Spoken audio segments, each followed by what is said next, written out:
Bab ke-65. Bab jika seseorang membasuh air mani atau selainnya tetapi kesannya tidak hilang.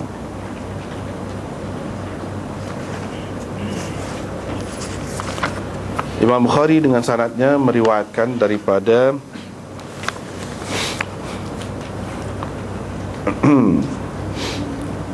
Amr bin Maimun, katanya saya bertanya kepada Sulaiman bin Yasar tentang kain yang terkena kesan junub, yakni air mani. Beliau menjawab, Aisyah berkata, aku selalu menghilangkannya dari kain Rasulullah sallallahu alaihi wasallam dengan membasuhnya. Dengan membasuhnya, salah aja. Kemudian baginda sallallahu alaihi wasallam keluar bersembahyang dalam keadaan kelihatan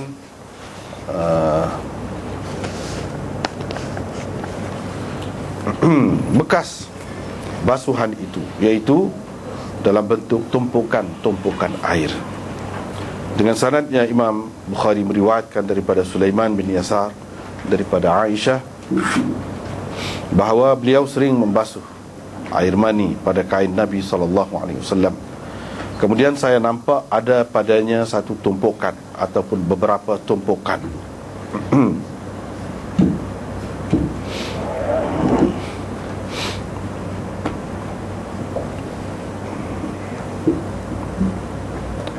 Bab ke-66 pula.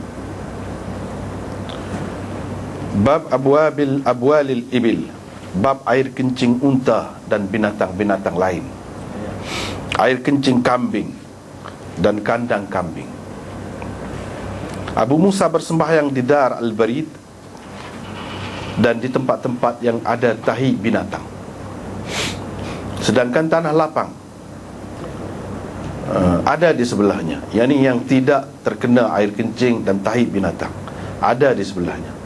Beliau berkata, di sini dan di sana sama saja. Dengan sanadnya Imam Bukhari meriwayatkan daripada Anas bin Malik, katanya ada beberapa orang dari kabilah Ukl atau Urainah datang ke Madinah. Ternyata cuaca Madinah tidak sesuai dengan mereka. Maka Nabi SAW memerintahkan supaya mereka pergi ke tempat-tempat unta susu, di samping menyuruh mereka minum air kencing dan susu unta-unta itu. Mereka pun pergi. Apabila sembuh, mereka membunuh penggembala Nabi SAW dan melarikan unta-unta. Cerita itu sampai kepada Rasulullah SAW di awal pagi. Baginda SAW terus menghantar orang menjejaki mereka. Lewat pagi mereka berjaya ditangkap. Maka Nabi SAW memerintahkan supaya dipotong tangan-tangan dan kaki-kaki mereka. Selain mata-mata mereka diselari besi panas. Seterusnya mereka dicampakkan di Harrah, yaitu kawasan berbatu hitam di Madinah maksudnya. Mereka meminta air untuk minum tetapi tidak diberikan. Abu Qilabah berkata, ini kerana mereka mencuri, membunuh dan kufur selepas beriman.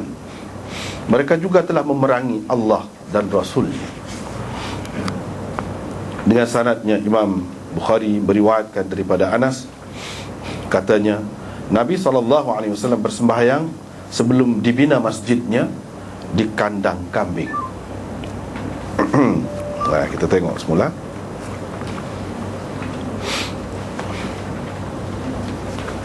Sebelum pada ni basuh darah dan basuh air mani, itu bab yang telah berlalu. Kita sudah bincang dah. Di sini Imam Bukhari nak cerita pula bagaimana kalau basuh, lepas basuh kesan dia tu masih ada lagi, mana tidak tangga sepenuhnya lah, ada lagi. Nak lagi boleh guna ada kau tu, kau tak boleh.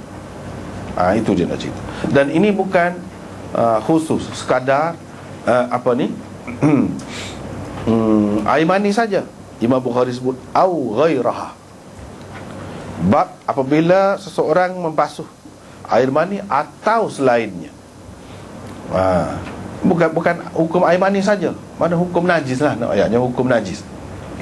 Padahal hadis Imam Bukhari wa mari bawa ni semuanya, kedua-duanya berkenaan dengan air mani.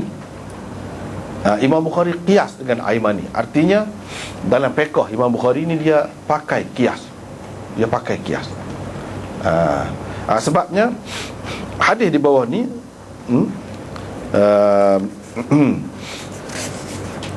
dan hak selepas ni, dua hadis tu, kedua-duanya menyebutkan tentang air mani berlaku. Mana ada tumpukan-tumpukan. Hak lain selain daripada air mani tak ada. Tapi Imam Bukhari sebut atau selainnya. Dia nak ayatnya, bagi dia kan baru ni kita sudah bicara air mani tu najis bagi Imam Bukhari-nya. Bila najis kena basuh lah, ataupun kena tanggalkan lah.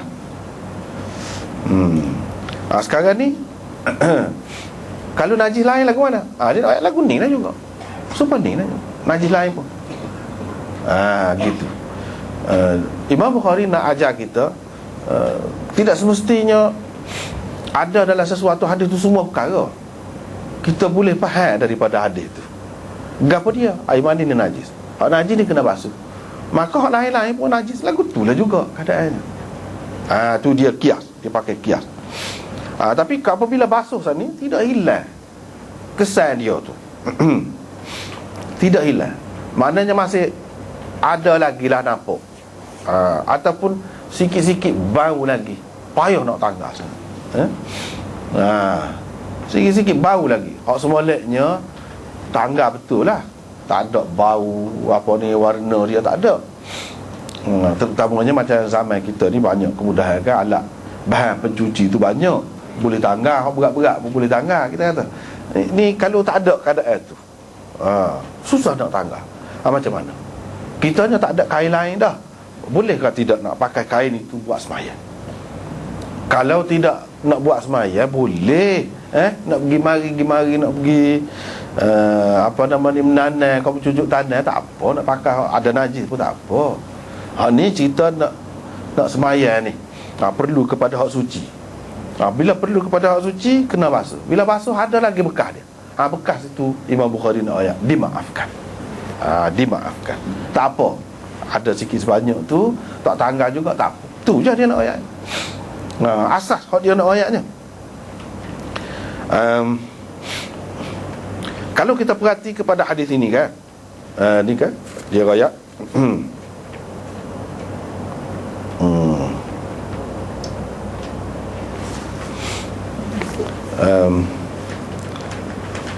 aku selalu menghilangkan dari kain Rasulullah sallallahu alaihi wasallam dengan membasuhnya. Maknanya air mani ataupun kesan najis itu dia selalu basuh, hilangkannya. Lepas tu Nabi SAW keluar dalam keadaan kelihatan bekas basuhan itu, iaitu dalam bentuk tumpukan-tumpukan. Setengah-setengah ulama dia faham basuh dah, tapi ada lagi tumpukan. Tumpukan tu apa dia? Tumpukan air mani lah. Dia faham gitu. Ini menunjukkan kata dia basuh tak gomong. Sebab apa? Sebab air mani suci. Dia orang ikut tu lah. Tapi Imam Bukhari kata jauh tu nak faham gitu. Ni tumpukan air tu. Setelah basuh tu, dia tidak basuh selai kain semua sekali, dia basuh bahagian tu saja. Kata basuh kain saat ni tidak kata kena basuh semua. Basuh bahagian tu, hak kena tu saja cukup dah. Tapi kalau nak basuh semua pun tak apa. Kalau tak saya basuh semua, nak basuh bahagian tu saja sudah memadai. Bila basuh kan, dia nak ayatnya sini Imam Bukhari kata tak kena faham gitu tu. Mana tumpukan tu tumpukan najis masih ada, ataupun tumpukan air mani masih ada lagi. Lagu tu basuh ke apa dia? Ini maksudnya tumpukan air tu ada lagi. Nak ayatnya tidak mesti syarat kena kering dulu. Bila basuh tu kena jemur biar kering dulu baru boleh pakai buat sembahyang. Tidak syarat itu. Mana dalam keadaan basah ada tumpukan itu kelihatan, ataupun kalau kita jamur kita serah basah dia tu tak apa. Boleh dah pakai buat sembahyang. Dan kira-kiranya tumpukan itu boleh jadi sikit sebanyak ada kesan dia. Itu dimaafkan.